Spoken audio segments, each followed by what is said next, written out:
I don't know. Well, I don't know what they were trying to make me into. They were like, oh, maybe you could like make up some recipes like from Alaskan materials and then you can get on TV. And I'm like, what? Wow. What Alaskan materials? Like, you know, moose? You know, like,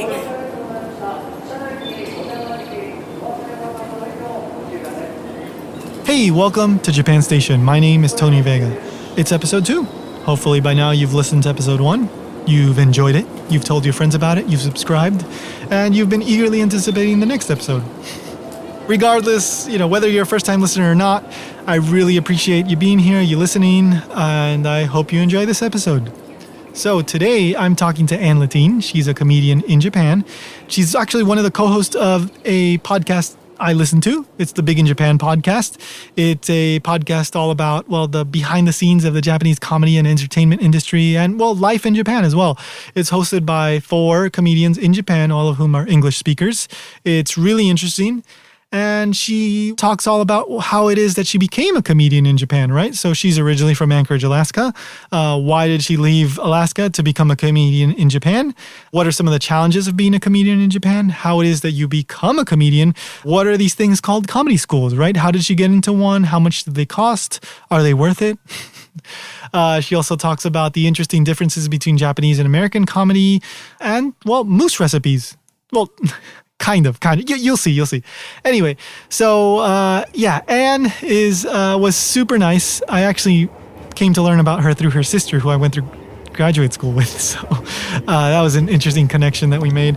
But just super, super nice, super fun conversation, and I really think you're going to enjoy it. I think that's enough information for now. Let's get to the show. The next stop is Japan Station.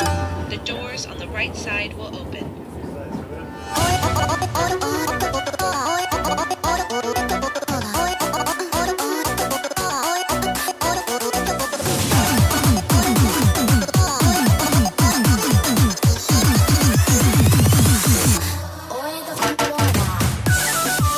I came to discover the Big in Japan podcast and what you were doing, and I found it really interesting how you guys were kind of talking about your careers and what you see as comedians going on in Japan.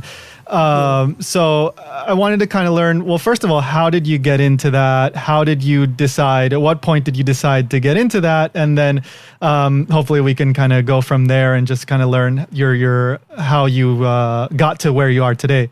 Okay. All right. So, to start from the beginning, my mother's Japanese and my father's American, so I'm half Japanese. Yeah. And so when I was little, I was born and raised with, Japanese media. My mom would always watch Japanese TV shows, even at home. I was actually born and raised in Anchorage, Alaska. Mm-hmm. So, the only actual Japanese media we had were these videos. VHSs from from Seattle that we would get sent monthly. Oh, really? Of Japanese TV that my mom wanted to watch. So, living in America with no Japanese, media, she found these VHSs that she could order from Seattle. That's fascinating. Yeah. And so, I was actually watching Japanese TV, almost as they were coming out on Japanese TV. So I didn't really have that much of a gap between my, my other peers here in Japan. So they'd be talking about, these TV shows that they were watching when they were little. And I was like, yeah, I watched those too. So, So, basically I was watching Japanese comedy, Japanese TV shows, at the same time as my peers were here in Japan.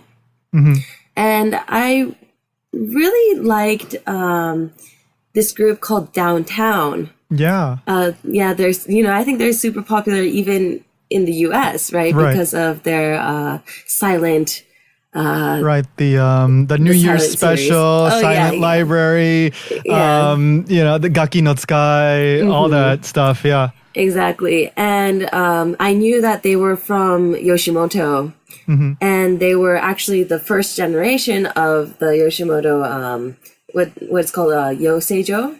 Okay. is the comedy school. Mm-hmm. So I knew about comedy schools in Japan, since, because of downtown, but I didn't really know about any other comedy agencies or any other comedy schools until I actually wanted to become a Japanese comedian when I was in high school. Okay. And basically, I told my parents, I want to go to Japan to become a comedian. Okay. And my mom, laughed at me, and my dad was like, "Oh, what a good joke," like. You're funny. You should be a comedian. Right, yeah, exactly. I was this like reserved kid. I was like this quiet, reserved kid, and and so my mom was like, "Well, looking at the Japanese comedian demographic now, that a lot of Japanese comedians actually go to university first," and I was like, "Oh, you're right. Well, maybe I'll go to university first and go to Japan to be a comedian." "Oh, you're right, Mom. You're smart." And so I go to university and I graduate. And then I'm like to my mom, "Oh, I want to go to Japan to be a comedian now. Is that okay?" And she's like, "Oh, you still want to do that?" Right. So then after I graduate, I go to Japan the following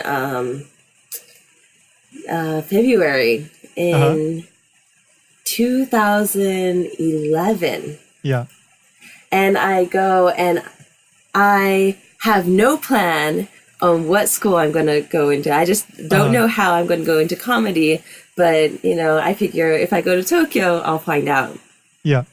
So I go to Tokyo and I find out that there's more comedy schools than Yoshimoto. Right. So actually the school that I end up going to is Watanabe's comedy school. And Watanabe is a very, very old production agency. I think they're one of the oldest in Japan. Right. But one of the famous comedians that they have in their jimusho is a trio called Neptune. Oh, okay. I think I've heard of them. And they're also very, very, very popular in Japan. They're a trio, and they used to do like these skits. They're very famous for their skits that they do. Right. And they're also like head MCs for like a lot of these TV shows. So in Japan, I think it's really different from America in that, once you get big, once you get famous as a comedian, you don't actually really do comedy anymore. Right. You just kind of get all these other jobs, hosting and a little bit of everything. Exactly. So when you see all these like famous comedians on TV, they're all big MCs. For TV shows. They have their own TV show, which they do like, these weird quiz shows or these weird like travel shows. So like they don't really do comedy anymore. Right. And when I looked at Japanese comedy, I was like, yeah, I want to do those big jobs. Like I want to go and like do those weird, obscure like travel shows, Yeah, like sure, yeah. So I came into the industry, not really knowing what exactly Japanese comedy was. I knew that, sure, it was like manzai, it was konto. Yeah. That kind of, not really stand up in the America, in America per se, but like, two people talking in front of a mic type of comedy. Yeah. That kind of like, back and forth type. Right. Yeah, one says the stupid thing, the other one slaps him, says, "No, why would you say something like that?" Laurel and Hardy kind of thing. Yeah, exactly. So I had kind of an idea of what comedy was, but like my end game really was to like be a hotshot MC, like right. not really doing comedy for like forever, Right. But, so, I go into the yōseijo. So how do you get into a school? Is it just like a language school? You just submit an application, pay a fee, and you're in? Like, how does that work? Yeah, that was an interesting process in itself, actually. So Watanabe is like a whole new can of worms to like other places. But basically for Yoshimoto, actually, all you have to do is pay the registration fee and you're in. Okay. And usually the fee for a year is 60 something man. So that's 60 man. That would be like $6,000 roughly. Approximately, right. $6,000. But going to Watanabe, it's basically a scam. Let me tell you. Okay. Because they have several different courses that you can go to. They have the standard 2-day-a-week course, which is Rokujuman, $6,000. And then they have your if you've done comedy before and you're only here because you want to find an aikata, you're basically your partner. Your partner, right? Yeah. And you only want to come once a week, you can pay $4,000 and come once a week. Okay. They also have if you think you need a little bit more help, come 3 times a week course, which is $8,000. Wow. And then they have if you really want to be a pro and you want to come 5 times a week like a regular school. Yeah. And, learn all the tricks and have all these fancy teachers that, were popular in the 90s, but don't have any jobs now. Yeah. But they were popular back then, Yeah. You get to pay $12,000. Oh my goodness. And go to school 5 times a week for a year. Okay. Huh. And they, there's this one guy who's, just in recruiting. Yeah. He recruits people for the school. Mm-hmm. And when you apply for the school, I mean, they say apply. Yeah. But really, it's like anybody with the money will get in. Yeah. And they make you come in for this like audition. Okay. I don't know what this audition entails for other people, but from what I hear, they come in and do a routine that like sucks ass, like I don't know, it sucks.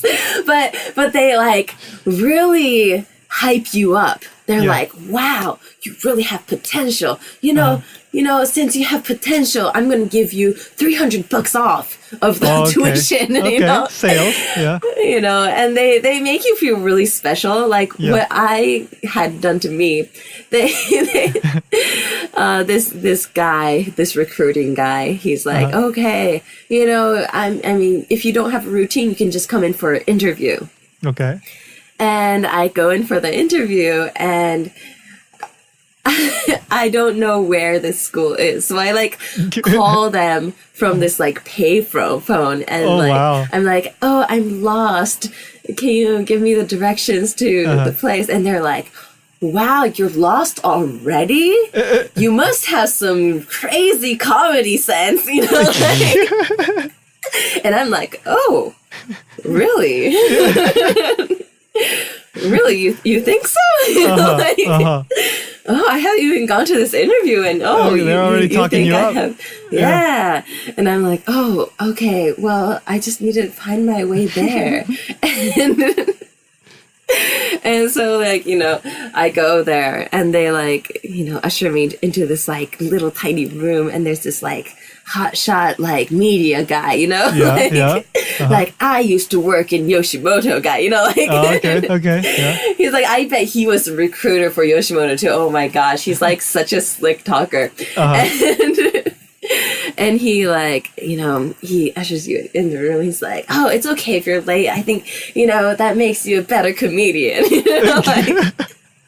You have God on your side, the God of comedy on your side. And I'm like, oh, really? Oh. And you're like, what, 21 years old at this point? I'm 20. I'm like... Okay, 20, okay. Yeah, I'm like, oh, yeah, I'm a hotshot comedian now. I came from Alaska,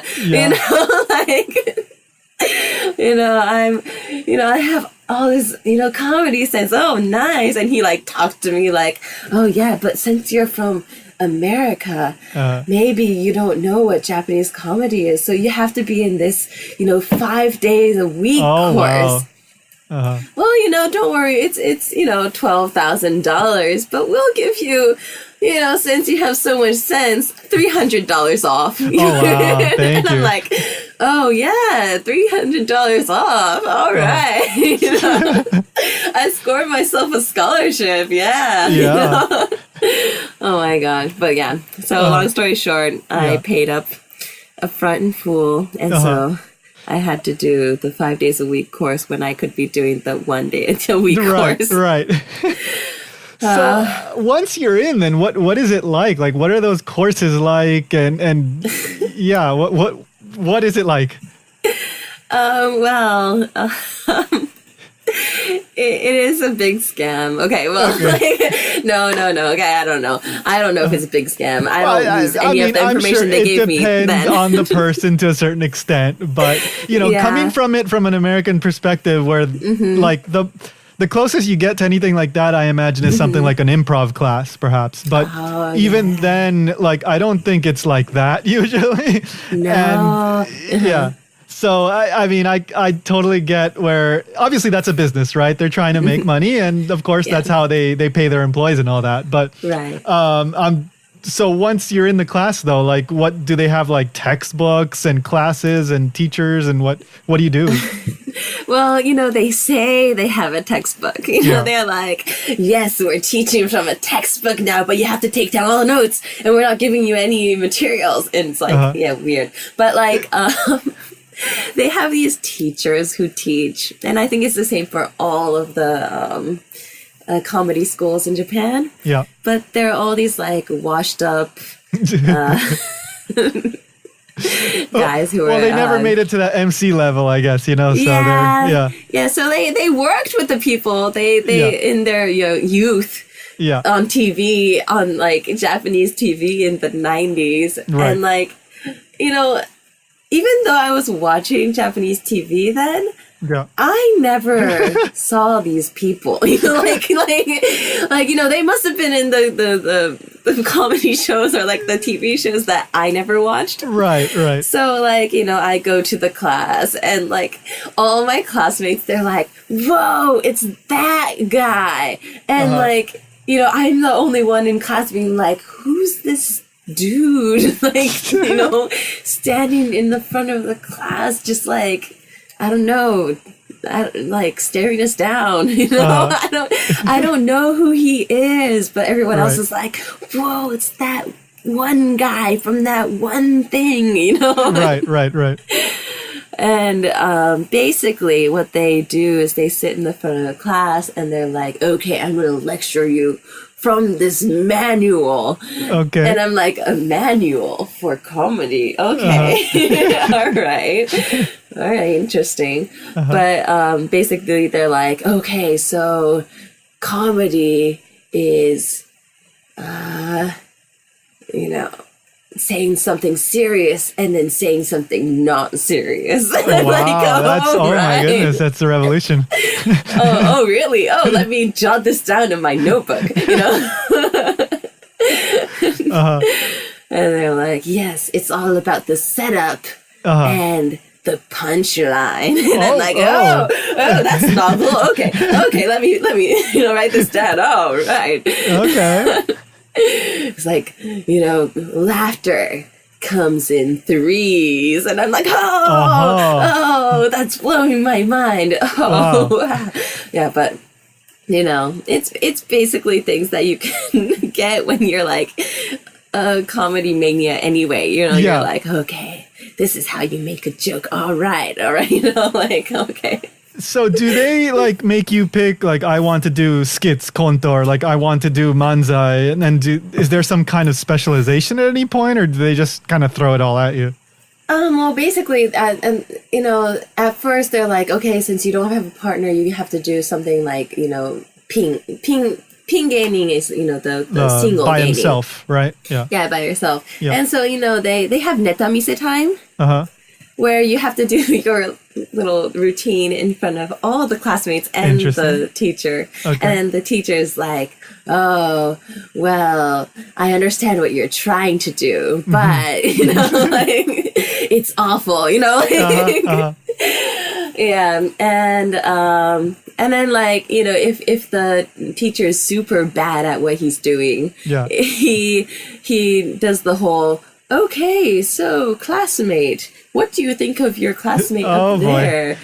And then, you know, this like kid, maybe he's not a kid. There's people who are like 28 in this class, okay? Okay. And they're like, okay, what do you think of this person's routine? And they're like, oh, well, I don't think the setup was enough. Or like, you know, oh, I think he was too weird. Or like, right. And then the teacher, if he's like really bad, he's like, oh yes, I agree to what blah blah blah said. It's like, okay, wow.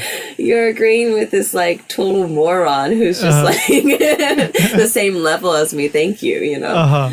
But yeah, there's neta mise time, and that comes like basically every day.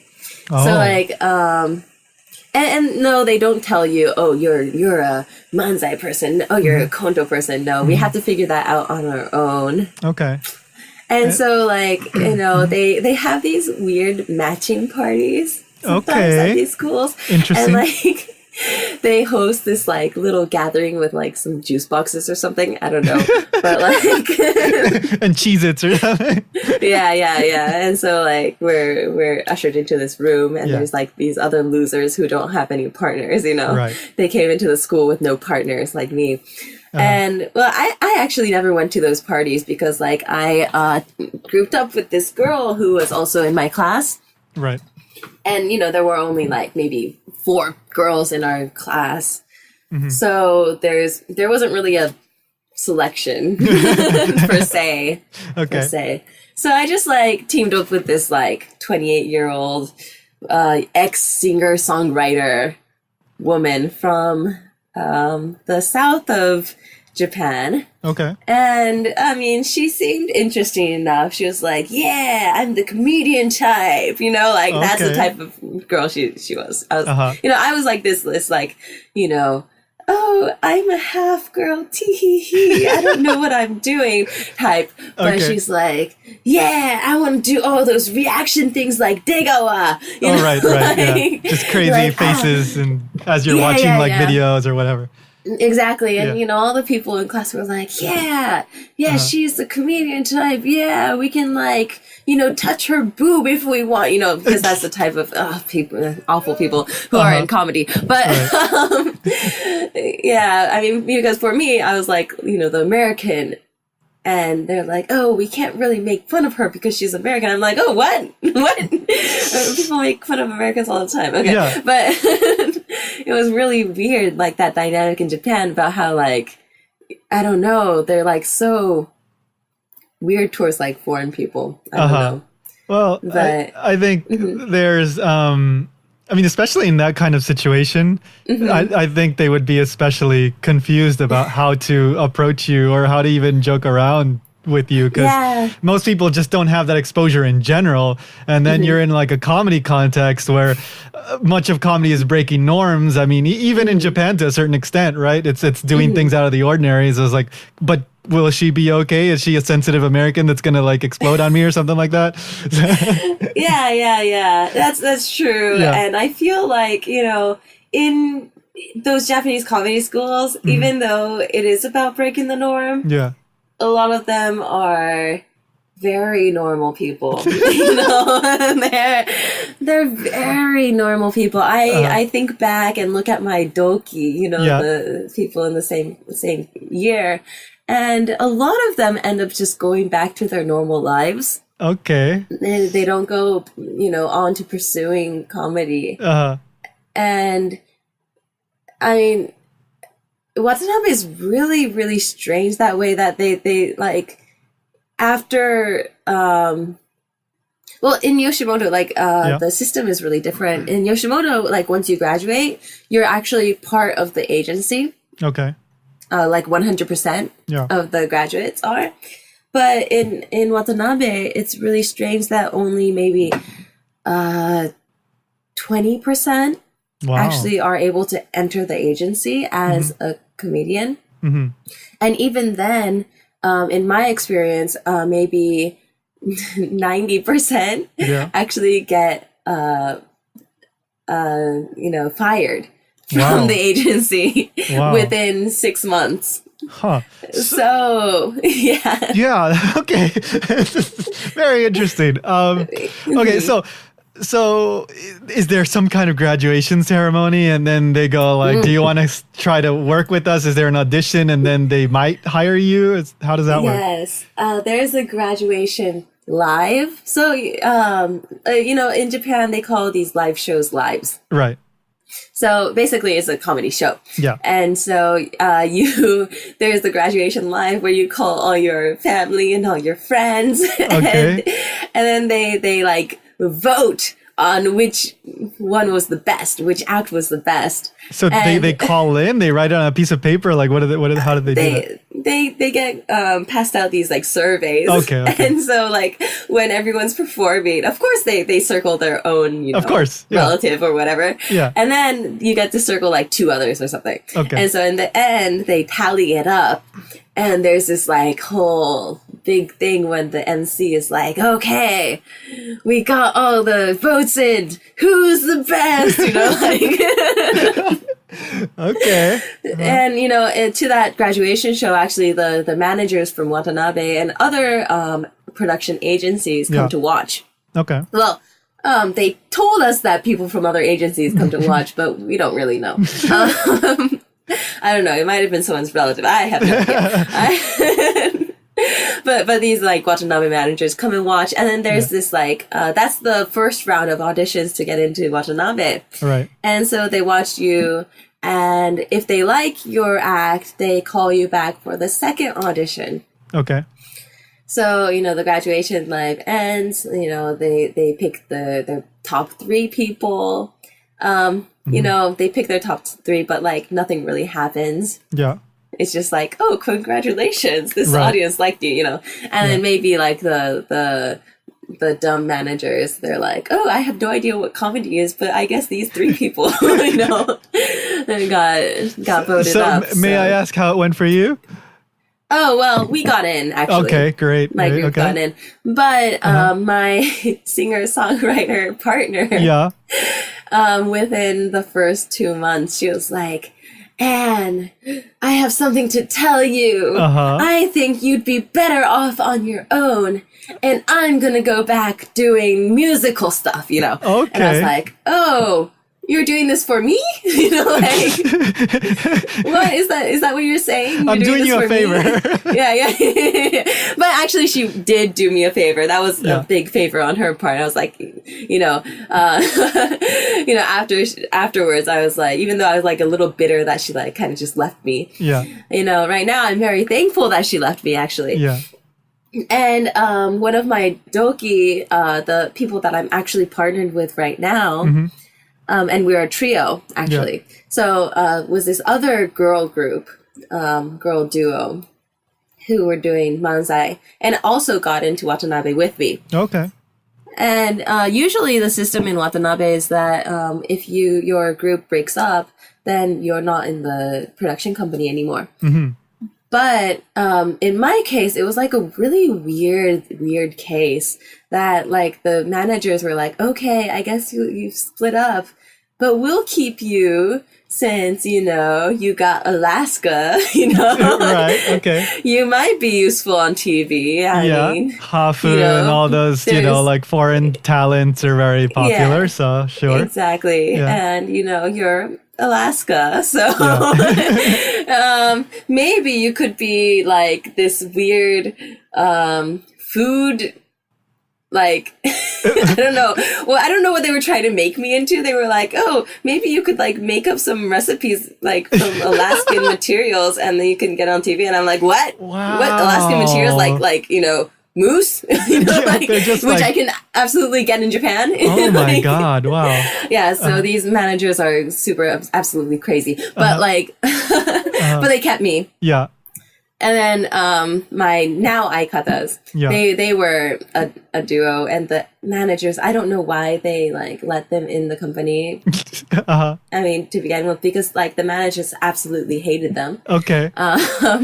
It was really sad. I mean, because like, you know, my aikatas, you know, when they were together, like just as a duo, Right. like, some of our senpai would be like, oh yeah, they're funny. Maybe we can like let them talk in one of our, you know, shows. And the managers were like, absolutely not. You know, like, you know, even though the senpai were like, what, but I want them to be in my show. And the manager was like, no, I don't like those girls. You know, like, wow. It was really weird. I don't know why they weren't liked. I don't know. Maybe they were just like, oh, they look bitchy or something like that. I don't know. It could be, yeah.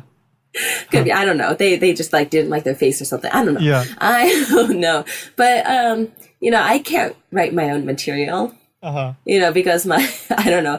I mean, sure, I like Japanese comedy, but like, I've never actually written my own material. And so I was in the company, I was like, to the manager, I was like, oh, I can't write my own material. What should I do? And they're like, well, too bad. You're going to be in the show in 2 weeks. So you better have something. And I was like, no, but so like being alone, I was like, to my now aikatas, I was like, oh, I can't write my own material. What do you think I should do? And like, one of them was like, oh, well, you want me to write something for you? And I was like, oh, is that possible? Oh, really? And they were like, well, if you join us, since the managers like you, if you join us, it'll even out our hatred. You know, like. I was like, okay, all right. And so I joined them, and we become a trio. But the managers are like, no, Anne, you have to be alone. But I guess you can be a trio also if they'll write your material for you. So I was like, okay. And so I had to do like this solo act and also the trio act. Yeah. And that goes on for a couple months. Right. But then, to make this long story short, you know, 2 people being hated is stronger than 1 person being liked. Boy. So we got fired. But there's a happy ending. Right? Yeah, by Watanabe. Right. But there's a happy ending because, like, after 2 years of being freelance, we actually get, you know, picked up by Maseki, which is another very old comedy Jimmy show. Right. Which has people like Degawa-san. Yeah. Which it's ironic because my previous partner was like, I want to be Degawa-san, you know, like. Right. But you're the one that's closer to him now. And now I'm the one who's closer to him, so you know. You never know. Exactly. You never know. Yeah. All my doki were like, yeah, these, you know, aside, when we became a trio, one of my aikatas went drinking with our doki, and like all of them were like, yeah, you guys are going to quit in a year. I would say. I would give you guys a year. But, you know, it's been our 6th year now. Yeah. And those people who were telling my aikata that, you know, they're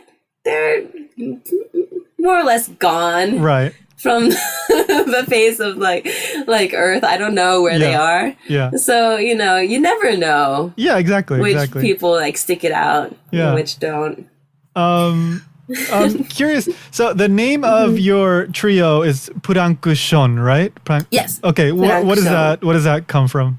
Purankushon. Our name. Okay. When we became a trio, there is this like comedy competition. There's several in Japan, and one of them is King of Konto. Right. The Konto one. So the ones for skits and stuff. It's on TV too. It's pretty well known. Oh. Yeah. Right. Yeah. Exactly. Yeah. Mm-hmm. Yes. And there's also, you know, M1 is also the big one. That's for Manzai. Like a Manzai national, basically, like all over the competition. Exactly. Yeah. And they're both sponsored by Yoshimoto. Okay. So you know who wins. But no, joking.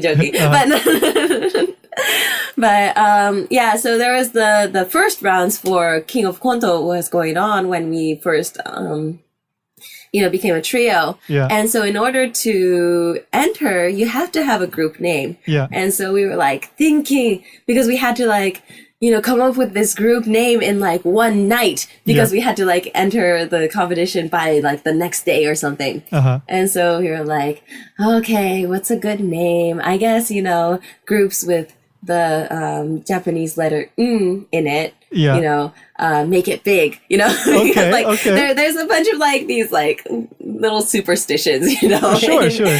in naming your group, and they're like, yeah, okay, let's have something with the in it, Okay. or like it should be like have a real word in it, but like make it not a real word, Right. So like like samazu, so they have the word summer in it, but they add zoo in the end, so okay. so we were like, okay, let's think of like regular words. So we were like just like brainstorming on our group chat, and and I'm just like, okay, what about plankton, because that's a cute word, plankton, float around in the sea and they're cute, and they're like, okay, what about plankton, and let's mix it up with this word cushion and make plankton. I'm like, oh, do we really need this small too? And so we're like, oh, plankton. So like that was our fabulous brainstorm there. All right. Hey, I think that's how a lot of names end up coming about. It's like, how about this? How about this? How about this? Okay, let's do this. Yeah. It's like, okay, it sounds good. And we were like, okay, let's make it hiragana since we're girls and it looks cute. Yeah, and looks curvy, soft, and cute, right? Yeah. So that's our reasoning there. Interesting. Okay. So now that you've been working, so it's been 6 years with Maseki plus like, was it another 2 or so that you were? Actually, in Maseki, it's 2 years. It's been 2 years in Maseki. Oh, okay. 3 years maybe as freelance, and 2 years 1 year in Watanabe. Gotcha. Okay, so about 6 in total. Yeah. Okay. 1 year actually for the yōseijo. I don't count yōseijo as Gotcha. my comedy career, just because. Well, yeah, I can see why. Yeah. I mean, there's like weird acting classes, weird singing weird dancing classes that have nothing to do with anything. Weird. So yeah, that's not. Understood. So now that you've been in the comedy industry working, what have been some of the, challenging, frustrating things about being in there? What have been some of the moments that you've thought, oh, this has been great, I'm glad I did this? What's been kind of some of the good and bad? Well, the good is that, I'm doing something that, was my dream. Yeah. Since I was little, watching these TV shows, oh, I'm in the industry now, Yeah. That's that type of thing. But the things that I didn't realize is that, Japanese TV has changed a lot since I watched TV. Sure. I mean, it's become a lot more PC. Like, you can't offend anyone. Right. Which is hard in comedy. Yes. You're going to offend at least one person. Yeah. So, I mean, like, watching, like, American comedy and Japanese comedy, you can see the difference in how offensive it is to anyone. Because, like, Japanese comedy on TV is, like, offensive to, like, I don't know, a worm. I don't know. Like it's that's why Japanese comedy that breaks on TV is so obscure. It's so weird. It's just like weird movement to music. Like that's what's or just like kind now, of nonsense words or something like that, right? That's the gyagu. Exactly. Where it's just kind of, it sounds funny, but it doesn't really mean anything. Yeah. So like in Japan, there's this big thing about like sounding funny, like words that sound funny, or like weird, like like having a funny face, but not too funny that it's offensive, I don't know, like having a funny expression on your face is funny. And I don't know if that works so much in these theaters. in the theaters, like, that type of thing doesn't really work unless you're famous. Right. So, like, people are like, ha, ha, ha, that's the famous guy. You know? Yeah, that's the thing he always does. So, ha, ha, ha. But, like, looking at these people before they, like, actually were famous on TV, Yeah. they weren't really getting very much laughs in the theater. Uh-huh. But they're really good for these TV shows because they're offensive to no one. Right. And so, like, when it's a dilemma for comedians because, like, you really want to, like, kill it on, you know, the stage. Sure. But you also want to be famous on TV. You know, that's our end goal, you know, to be famous on TV, or else you can't, you know, Can't really make a living, money. right? Yeah. Yeah, right. So, you know, it's like this delicate balance of, like, selling out and Right. doing something that you actually think is funny. Yeah. Now there's... And so... mhm. No, continue. Sorry. Oh, yeah. Well, so like, there's a lot of people who look down on comedians. Like, there's other comedians who look down on comedians who like do the sellout thing, and they're like, oh, they're not funny. But then, like, once they become famous and they come back to the theaters and do their thing that they were doing, you know, before, and they're like, oh, that guy's funny because he's famous, you know, like, so there's a lot of this, like, wishy-washy, like, going around in the comedy industry too. Yeah.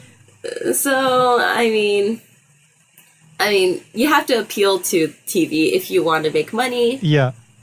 But if you don't, I mean, you can do your own thing. Yeah.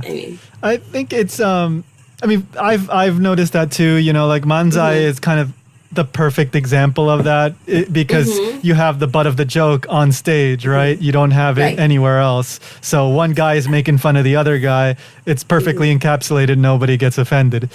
But every once in a while, it seems like you do get a few comedians that do push a little bit. I mean, the one that comes to mind is from Bakusho Mondai, Ota-san. He's pretty good at kind of saying some things that perhaps other comedians wouldn't get away with. But even, that's true. You know, it's still like you have to be at a certain status and still be very careful about what you say. So it's a really fine balance that sometimes even as me as a viewer can get a little frustrating. It's like, no, yeah. Especially because, you know, there's these TV shows that are like, you know, these like foreign people coming to Japan and being like, oh, I love Japan. This is what's so good about Japan on TV. You know? Right. And like and I feel like, you know, the comedians that can actually be a little bit edgy have so much, like, so much experience. You know, because they became famous right when, you know, TV was becoming, you know, when these TV shows were becoming a thing, right? So, like, they became famous before the PC thing. Right. And so they could be edgy on TV back when they became famous. Yeah. And so, you know, they can get away with it a little bit now because it's like, oh, that guy. They just know him as that guy that does that, right? Yeah. Yeah. So, like, you know, Bakusho Mondai's Ota-san, you know, he's, you know, that guy. Exactly. He says these, like, you know, kuki yomenai things, you know, like, he can't read the room. But really, he's just saying whatever he wants, you know? So, and, you know, he can say it because he has his partner there most of the time. Exactly. He's like, oh, you can't say that, you know, like. Exactly. It's a beautiful, like, he covers him. That gives him the permission to say it. It's a brilliant dynamic. Exactly. So, you know, they got this system going. Yeah. And it's been going on for a long time, and that's why they can get away with it. But these up and coming comedians, you can't go on TV and be like, I think this political thing is, you know, you can't. Oh man, you'll get, like, erased from TV so quickly. Yeah. Yeah, you have to really appeal to everyone if you want to stay on TV. Yeah. So, curious just a little bit as we're kind of starting to wrap up. What about as a female in the industry? Is there some unique challenges to that in being a comedian in Japan? Yeah, that's its own. You know. That's another whole episode. Another whole episode, actually. Yeah, I mean, as a female, I mean, it's easier to get jobs on TV just because it's easier to get liked. Yeah. it's easier to sell out. Right. Okay. I mean, obviously, I haven't mastered that art yet, but well, you haven't been doing mousse recipes, so yeah. Yeah, exactly. So I mean, I had my chance in Watanabe. I know, but, they knew it. They knew what you needed to do. They did. Yeah. They did. Oh my gosh! If I just stuck with those mousse recipes, Jesus. But you know, as a female, it's really easy for other comedians to like talk shit about you and like just because, you know, it's like, oh, you're a female comedian, you're not as funny. You know, like that's the type of thing that gets said. But really, it's like, you know, there's the same ratio of funny to non-funny. You know, male comedians as there are female comedians. It's just that there are less female comedians in general. So there's less female comedians who are funny. Exactly. Yeah. You know, as a whole. You know, so I mean, I don't really care now. But also there's like this senpai kohai dynamic in Japan. Yeah, junior, senior, so, people that come into the company before you. Right. Exactly. Yeah. Or even like in the industry before you. So even though they like are, you know, 20 years in and haven't seen, you know, the light of day, you know, in 20 years, they act like such big hot shots and they're like, oh, pour my drink, you know, even though, you know, they've never seen like a TV camera in their lives, you know, like, and so that's what I think is very toxic for the, you know, female comedian in Japan is because like if a senpai says, you know, oh, let's go drinking, then you have this like, you feel like you're pressured to go just because they're your senpai. And then, you know, when you go drinking and if you're like alone with them, it's really easy for them to take advantage of you, especially if you've only begun. Well, yeah, you're a comedy, 21-year-old girl or something like that, and you've got this 20-year-old guy, you're senior, right? He's 20 years older than you or something. So maybe he's like 40 years old, you know, he has 20 years on his, you know, back, and he's like, you know, famous in the live scene. You know, but he's not famous, you know? But like when you're into comedy, you're like, oh, it's that guy. He's from that Jimusho. Oh, he's the funny guy. Absolutely, you know, it's like, and you get really caught up in that, and then later on, like 6 years later, you realize, oh man, he was a bad guy. You know, like right. I was tricked. You know? Yeah, that's some tricky waters to navigate. Yeah, so I mean, like now, 6 years on my belt, under my belt, like I realized, oh yeah, those guys were huge dicks. You know? Like, and like I would never even like go to dinner with any of them. Like I would never like bat an eye if they were in the same life as me, you know? But like, you know, when you only have 2 years and you know, they're all like acting like they know about shit. Of course. That, I mean, you come to realize that everyone doesn't know their shit, you know? Yeah, everybody's acting. Everyone's acting, yeah. Everyone becomes a really good actor when you have 20 years on people, you know? But yeah, what I would say to a younger female comedian is, you know, everyone doesn't know their shit, so you shouldn't take advice from anyone. just believe in yourself. That's all I can say. Right, yeah. Right. Do you, you know? You do you, yeah. You do you. So, like I mentioned before, the Big in Japan podcast, you know, I kind of stumbled across that through your sister, actually. But oh, really? And I found it really interesting. You know, you have these four comedians that working in Japan, all speaking English, sharing their experiences and also their perspectives on Japanese society in general. How did that come about? Well, I've known about Nick. I mean, well, we've been in the same lives for a couple years, and like we were in like a weird TV show together. But like I've never actually worked with Nick, and he reached out to me, and he was like, "Oh, I'm doing this English podcast, and we're going to talk about Japanese comedy." And I was like, oh, in English. Yeah. Oh, that's interesting.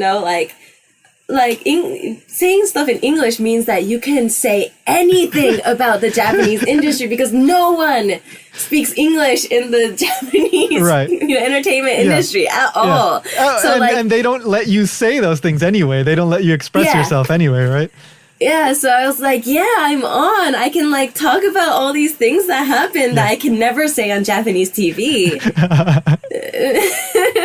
So I can be as candid as I want. Right. And, I think Big in Japan is that medium, me and Nick and Stefan and Black Samurai. Yeah. We can, talk about all these issues that we can never, ever say on Japanese broadcasting system, never on air in Japan. Maybe some big hotshot comedians can say more candid stuff on radio. Yeah, radio is a little bit different. Yeah. Yeah, but even that's in Japanese, and so if you really never want to get another job ever, you can say those things. Sure. But to be safe, you were saying it in English, and so we're trying to be really candid about the crazy stuff that happens in the industry that you can never get from Japanese TV just because it's so PC. Right. Right. Everything is super controlled, and so that's exactly why when I started listening, I found it really refreshing to get that kind of honest perspective. And like I said, kind of at the beginning, those aspects that you don't hear about in that super controlled Japanese media environment. Yeah, exactly. Great. So if people want to find out more about the podcast or you or anything, where should they go? Okay, well, the Big in Japan podcast has a Twitter. Yeah. And so you can find us at Big Japan Show on Twitter. Okay. And also we have the podcast on iTunes, and also we have it on YouTube. So you can just listen to it on different mediums. Great. And I think Nick also streams on Twitch, correct? Oh, yeah, that's correct. Yep. We also have a Big in Japan Twitch. I don't exactly know what the name is. I mean, I think if you search Big in Japan. Yeah, I think I haven't looked it up, but I think if you look at Big in Japan on Twitch, it should come up. Yeah, so usually when we shoot the Big in Japan shows, we also have a live stream going on, so you can catch it live. Great. And that's once a week, or is it once every 2 weeks? We upload it once a week, but we record it when we can. When you can, yeah, I know. That's how these things So be sure to catch our streams. We're all on Twitter. Yeah. If you my handle name is at ANNTATSU Antatsu on Twitter. So catch me on Twitter. I also have an Instagram, which is the same handle name. Correct. And yeah, so for the Big in Japan show, we do post everything on Twitter. So just catch us on Twitter. And yeah. Great. Yeah, like I said, I think it's very interesting. So people should definitely check it out. Thank you, Anne, for coming on. It was very fascinating learning about all the little things that it takes to become a comedian in Japan. So. Yes, thank you for letting me, blow off my steam here. All right, thank you. All right, thanks. All right, there you go. That's Ann Lethin, everybody. Thank you so much, Ann. I had a wonderful time talking to you. And, well, apparently a good mousse recipe can get you pretty far in the Japanese entertainment industry. Who knew, right? Anyway, if you want to learn more all about that kind of stuff and, get more of that juicy behind the scenes info on the Japanese entertainment industry, definitely go check out the Big in Japan podcast. So go look it up, give it a listen. It's pretty fun stuff. For more info on anything we mentioned in the show, go to japankyo.com, click on podcasts. That's where you're going to get all the Japan Station shows. You click on those, and that's where the show notes are. Okay, so trailers or any links or extra info, that's where it's going to be. Also, while you're at japankyo.com, a great thing you could do is click on the Amazon affiliate link on the front page, do your shopping on Amazon, buy whatever you need to buy, and then we're going to get a tiny percentage of whatever you spend. that will help us keep the show chugging along. So definitely keep us in mind next time you got to do your shopping on Amazon. If you want to get in touch with us, well, you can do so via email, mail@japanstationpodcast.com. You can also follow us on Facebook @JapanKyo. On Twitter, it's @JapanKyo News, all one word. And I can't believe I forgot to say this in episode 1 and episode 0, but thank you so much to You Know Me, okay? You Know Me provided the opening song to Japan Station. It's called Oedo Controller, okay? So you can look up You Know Me, YUNOMI, on SoundCloud, on YouTube. Just great music. I can't believe I get to use that for the show. So thank you, You Know Me. And that does it for episode 2. Episode 3 is going to be with Jonathan Clemens. He's an incredibly intelligent guy, a writer, a scholar, an expert on Asia and Japan, and we talk all about the very early history of Japanese animation. Okay, so that's it. That's a wrap. Episode 2 is done.